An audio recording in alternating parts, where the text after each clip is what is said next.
Chers étudiants et étudiantes, bonjour dans cette nouvelle vidéo destinée à vous présenter les paramètres mesurables de la contraction musculaire. Le tracé obtenu en salle de TP s'appelle un myogramme. Il s'agit d'une courbe qui représente la mécanique des contractions musculaires. Le myogramme comprend trois phases. La première phase correspond à un temps de latence que le muscle exprime après une stimulation efficace. Une fois ce temps de latence écoulé, le muscle s'engage dans la réponse motrice qui correspond à un raccourcissement du muscle et c'est la phase ascendante de la courbe. La contraction est immédiatement suivie par une phase de relâchement au bout de laquelle le muscle retrouve sa longueur initiale et qui correspond à la phase descendante du myogramme. Pour les organes dotés d'une contraction automatique persistante et répétitive tels l'intestin, une succession de mouvements de contraction et de relâchement est observée et une activité contractile sinusoïdale est enregistrée.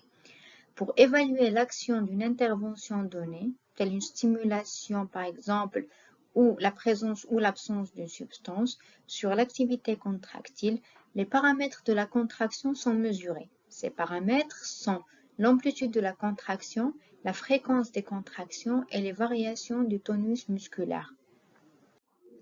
La mesure de l'amplitude se fait par le calcul de la différence de tension entre l'état de relâchement et le maximum de contraction atteint. Il est calculé en soustrayant la valeur de la tension minimale de la tension maximale atteinte ou en mesurant à l'aide d'une règle la hauteur de la courbe, c'est-à-dire la distance séparant la valeur minimale de la valeur maximale. Pour la fréquence des contractions correspond au nombre de mouvements sinusoïdaux dans une marge de temps donnée.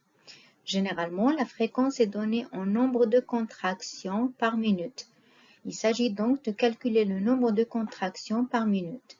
Dans le tracé représenté sur l'écran, la fréquence est de 16,5 contractions par minute. Le tonus musculaire correspond à un état de contraction légère et permanente du muscle. La ligne rouge en pointillé correspond au tonus musculaire de base. Une stimulation aux molécules données peut changer le tonus de base. Dans l'exemple donné, la substance 1 provoque une baisse du tonus musculaire alors que la substance 2 génère une augmentation du tonus. La mesure de la variation du tonus se fait par la mesure de la distance séparant le niveau du tonus de base du niveau du tonus après injection. Donc, pour une bonne analyse de vos résultats d'expérience, il faut faire la comparaison de l'amplitude et la fréquence des contractions ainsi que les variations du tonus afin d'évaluer l'impact des substances administrées sur la motilité du muscle lisse étudié.